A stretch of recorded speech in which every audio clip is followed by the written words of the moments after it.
women contribute many hours of unpaid work. In the Philippines, the Philippine Institute for Development Studies says that on average, a Filipino woman spends 28 hours a week on unpaid care work. So para na siyang full-time employee sa family. Is that wrong? No, there's nothing wrong with that. It is an amazing job. It is my favorite job.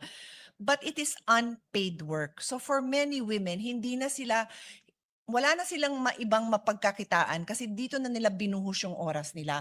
And then they are not even recognized as contributing to society. Hindi man lang nabibilang as part of GNP yung napakahirap na trabaho nila. In other societies, binabayaran yon. It's either ikaw ay childcare provider, provider for senior citizen, provider for somebody who's sick.